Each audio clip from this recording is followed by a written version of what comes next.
ناظرین، آپ دیکھ رہے ہیں تاریخ کے چوراہے چینل پر آپ کو خوش آمدید کہتے ہیں۔ یہ بات ہے اگست 2008 کی۔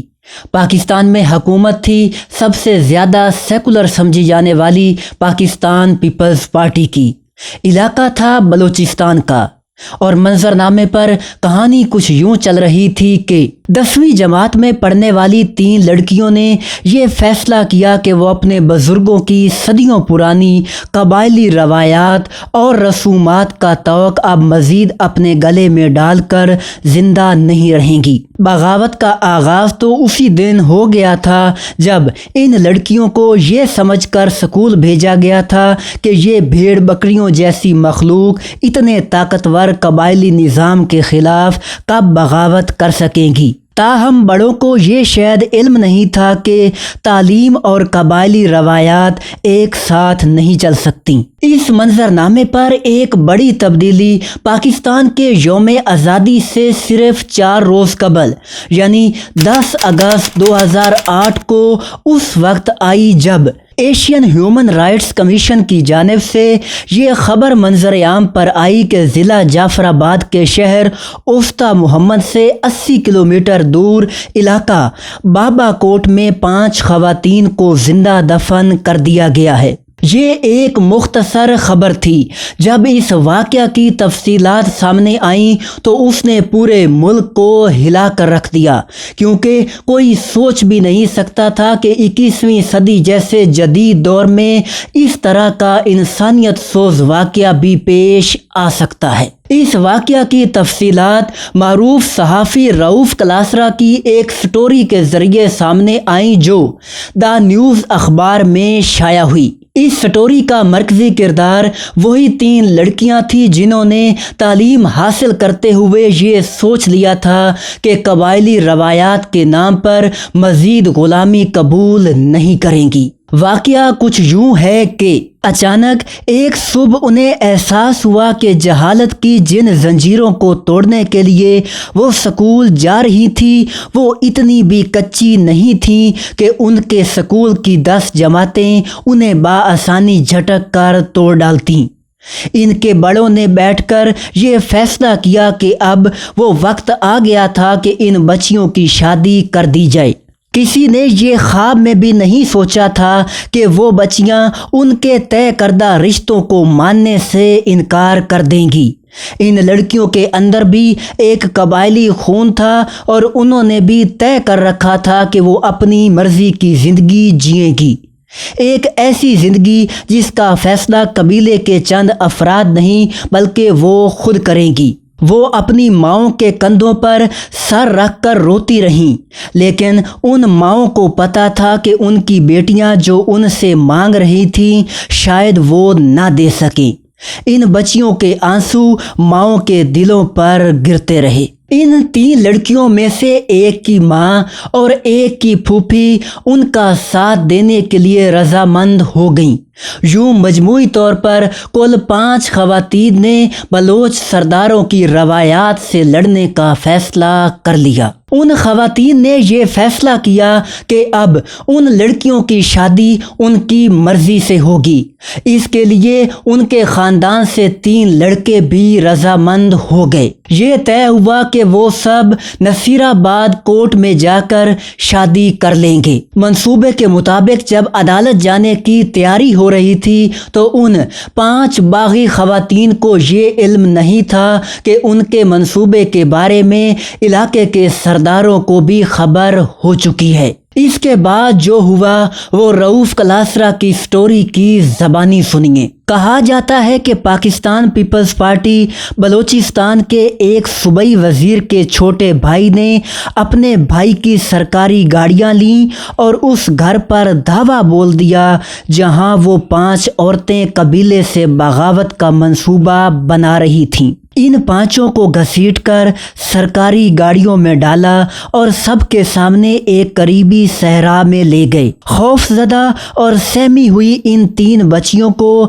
اپنی ماں اور پھوپھی سے الگ کیا۔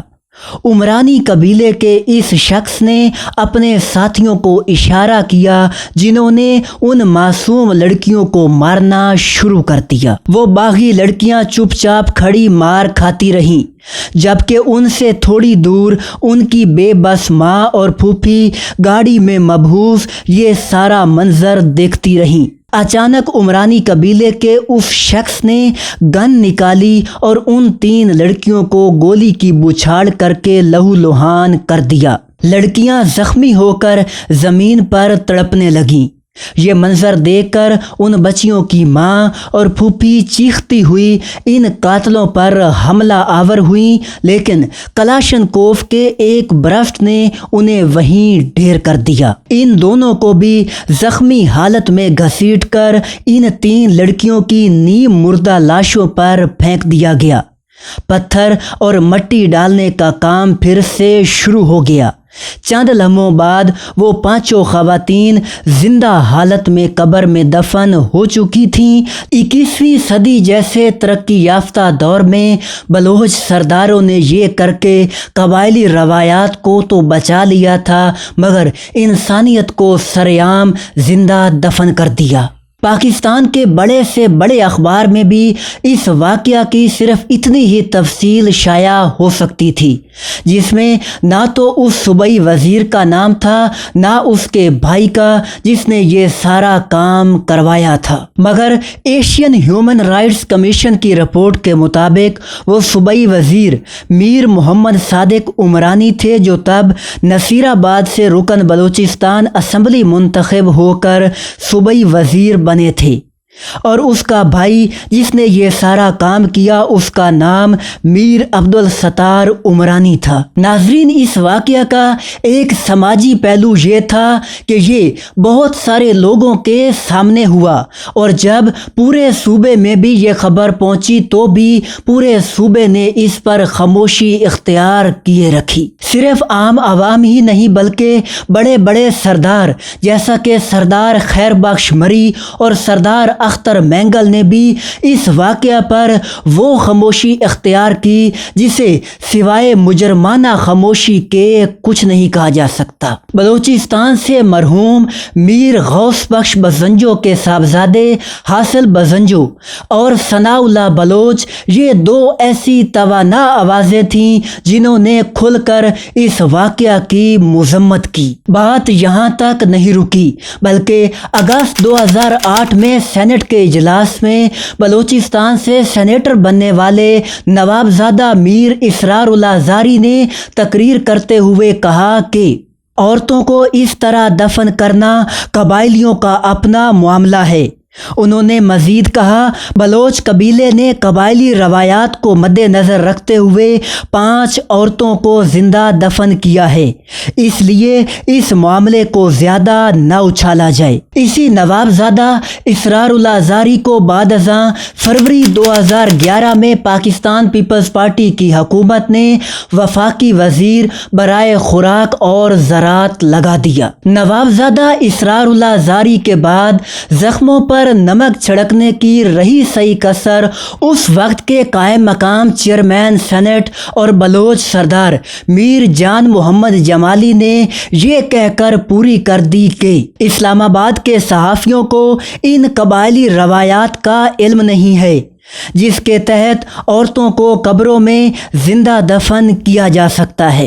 5 خواتین کے سرعام قتل کو اس بھونڈے انداز میں جسٹیفائی کرنے والے میر جان محمد جمالی بلوچستان کے وزیر اعلیٰ بھی رہے، اور اس بیان کے بعد بھی ان کی سیاست ختم نہیں ہوئی، بلکہ وہ 2022 سے 2023 تک بلوچستان کے گورنر بھی بنے۔ اب آتے ہیں اس کیس کے حوالے سے عدالتی کارروائی کی جانب۔ عدالت نے 9 مارچ 2010 کو اس کیس میں 4 لوگوں کو 25-25 سال، ایک آدمی کو 6 ماہ قید کی سزا سنائی اور باقی 16 لوگوں کو باعزت بری کر دیا۔ سزا پانے والوں میں غوث بخش، رحمت اللہ، محمد عارف،